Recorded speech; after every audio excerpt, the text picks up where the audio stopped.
Hi, welcome back. This is going to be chapter 27, part 2. The four of us huddle underneath the stone igloo as worship bombards the mocks surrounding it. The ground shakes, and the air gets hot enough that Marina has to start generating a field of coal to keep us from boiling. Cracks form in our makeshift structure, and chunks rain down in our hair, but I quickly seal them up with my stun vision. It only takes about 30 seconds. When the shooting stops, Nine slams through the stone cover with its telekinesis. Outside, the ground is completely scorched. Thick dust hangs in the air, and twisted chunks of melted blasters litter the ground. The entrance to the mountain base is clear. 5 floats down from above. There weren't many left inside, he says with a crazed smile. They panicked when you brought them down at Anubis and rushed them out here to honor their beloved leader. Did you see him? I asked. Inside of Sutrasra? He shakes his head, probably cowering down in the bats. We take a moment to catch our breath, then move forward into the cavernous complex. The place is just like I remember it. The gray stone walls are polished smooth, ascended every 20 feet or so by a power of conduit, or a halogen lamp. The air is cool in here, the ventilation system on full blast. On our left, there is a staircase carved out in the rock that leads up to where we think the control rooms are. On our right, a tunnel slants downward, deeper into the mountain, down to the bats. He's waiting for us there. I know it. A handful of Batborn come charging out from the tunnel, stragglers who missed a real fight. I dispatched them with a fireball, almost like an afterthought. There's no sign of Six and Adam yet. What are we waiting for? 5 gumbles. He and 9 press ahead, towards the down-sloping tunnel like they are in competition to get there first. Marina and BK stay on either side of me. 6 says to give her a minute. Ella's voice enters my mind. Is there a problem? I think back at her. I'm about to cast about with my own telepathy for 6. Find out what is the line here when a pained shout draws my attention up ahead. That was 9, Marina says, alarmed. We run forward and down, BK on her heels into the narrowing tunnel. 9 and 5, so eager for more combat and looking to show each other up, got way too far ahead of us. As we run, the air gets humid and stifling, landing with a smell like a rotten meat covered with gasoline. After a quick sprint through the bottleneck, Marina and I emerge in the mountain's base cavernous entrance chamber. Here, a rocky ledge spirals downward along the walls, passing dozens of tunnels, crisscrossed here and there by arched stone bridges. 2 huge columns run from the floor to the ceiling overhead. Last time, I remember how busy with the Mongolians this place was, how the structure reminded me of a beehive in the Mox drones. Now, the place is all but empty. The ledge terminates a half-mile down at a vast lake of the black Mongolian sludge. I remember that being green the last time I was here, and reeking of chemicals. But that was before Citricostra arrived on Earth and really put his experiments to work.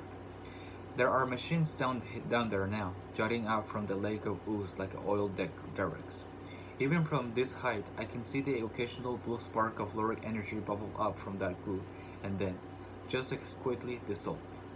There, Marina shouts, grabbing my arm. 9 stands on the ledge just underneath ours, clutching his face. I grab Marina and fly us over to him.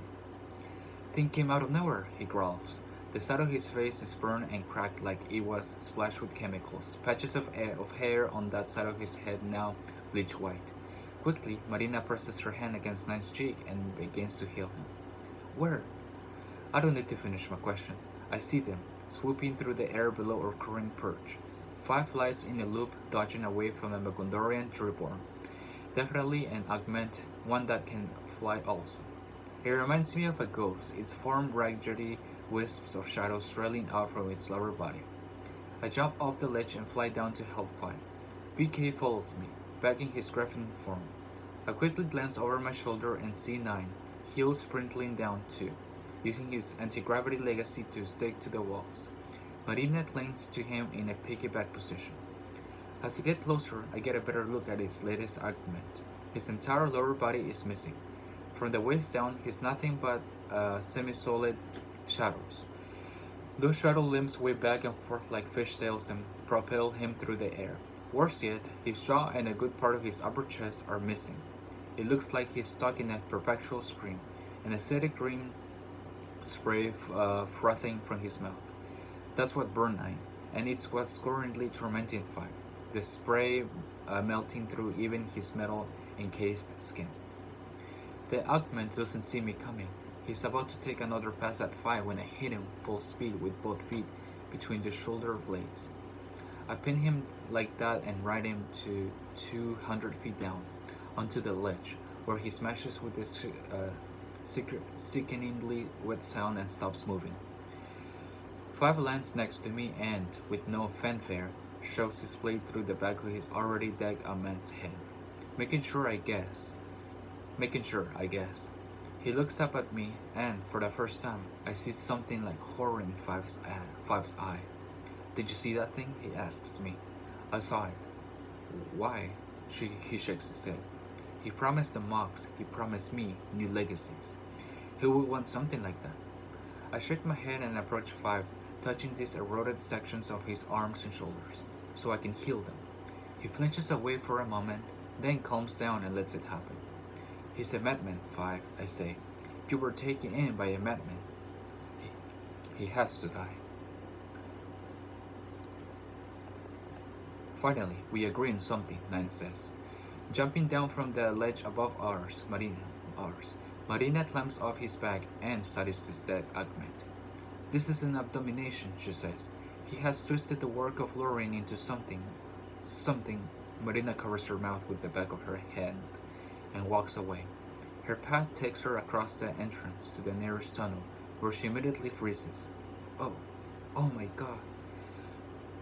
We all rush to her side.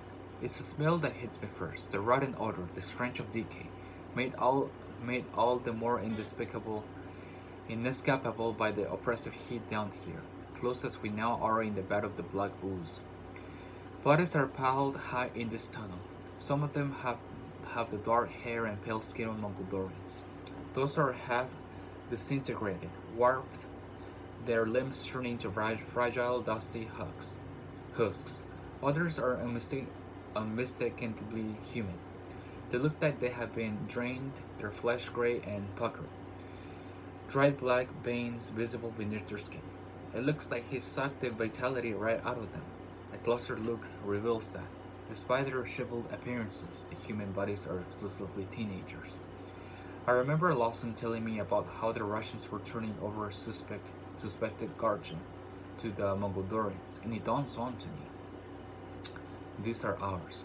The human guardian from the countries that surrendered and the other ones his people tracked down. He pulled the Loric spark right out of them. Staring at this unconsciously, I've drawn my Boron dagger. It glows with a dull red energy now. Seeing it in my hand, 9 takes a step back. Careful with that thing, Johnny, he says weakly. His eyes are actually filled with tears from the sight of the bodies. Marina covers her face. 5 simply stares. I have charged the dagger with draining without even realizing it. When I talked to Ella, I was worried that I wouldn't be able to use my Zivik to copy this power because of how unnatural it feels. But no, I never wanted to cut someone off from Lorien so badly as I do Citricus Ra. I spin away from this latest atrocity, stand at the edge of the sledge and scream, Citricus Ra! There's a rumble overhead. Rock dust drips down from the ceiling. It feels like the earth itself moved. I'm not even sure if that was caused by my yelling or something else. And I don't care, because I see movement down below, in the center of the lake of Mongolian oozing. Citricus Ra emerges from the oily mud, rising up from the depths. The worms of Uzi don't drip off of him. Rather, they slither under his skin like they are seeking shelter. He wears a red and black Mongolian armor that I've seen before, ornate and showy, with a flowing black cap attached to his stud shoulders. His bulbous pale head is coated with his thick bristles of dark hair. That's new. Similarly, his features aren't so sunken anymore, not so old. Even the purple scar around his neck has begun to fade. He's younger, healthier than I've ever seen him. He floats from his hands spread out at his sides like some twisted savior. He cranes his neck to look up to us and smiles. Welcome, he says, noticing the tunnel we are standing in front of the lower of we're standing in front of. He lowers his eyes and frowns, mockingly demure. Please do not be offended by the sight of my failures. They were not fit to carry my gifts. Like you all, they were not ready for prom. No more goddamn words. I pitch a fireball at him. I don't expect it to hit. It's just meant to cover my approach. I fly forward reckless, as fast as I can. Behind me, I can feel the others moving forward, too. This is it. Killed or be killed. Circus Straw raises his hand and a plume of ooze shaped like a shield extends from his palm. My fireball is absorbed. Doesn't matter. With him distracted, I fling my dagger at him. I use my telekinesis to boost its speed. The blade buries itself in his shoulder, punching right through the armor. A wound that he won't be able to heal thanks to the Boron, and no more legacies thanks to my draining. Except it seems too easy, almost like he wanted me to hit him. Very good, John, Citricustra says smugly. You've mastered draining. Nothing happens. He still floats. He still smiles. You've cut me off from that piece of Lurian still living within me. I won't be able to take your legacies. Citricustra continues conversationally. It won't matter. Citricustra pulls the dagger out of the shoulder and whips it back at me. I fly aside and, behind me, Nine catches the weapon with his telekinesis. I am beyond that now, beyond legacies. Your powers derive from a primitive being with no rhyme or reason. My augmentations are of my own choosing, limited not by an outside entity, but only by my own genius, which I might add is staggering. This wound on his shoulder doesn't heal. Instead, it fills with the black ooze. I barely have time to process this information as I propel myself forward, enraged. A draining won't work. There are other ways. Brute force. I slam into Citricustra with my shoulder. He barely budges. Quickly, I let out my new men, my fists spouting white-hot flames, and throw one punch, 2 punches, 3 punches. He moves his head just enough to the side each time, his speed impossible. The next punch he catches, I smell burning flesh as his hand covers mine. He doesn't seem to notice. After all these years, Citricustra says, the two of us face to face. Do you still not understand?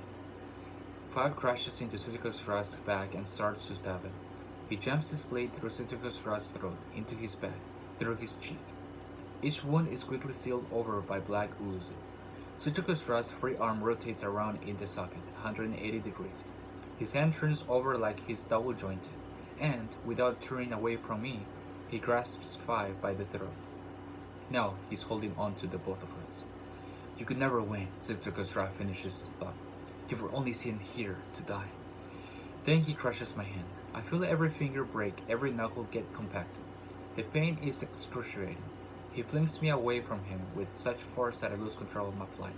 Luckily, Nine leaps up in the air and catches me around the waist. Marina, positioned on the ledge, creates an ice floe on the lake of Uzi where Nine and I can safely land. Nine stares at me, wild-eyed. John, what the hell are those powers?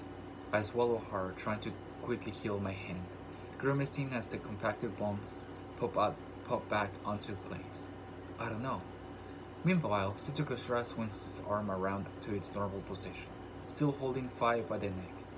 Five has given up on stabbing the Mongolian and is instead desperately prying at Citricustra's fingers.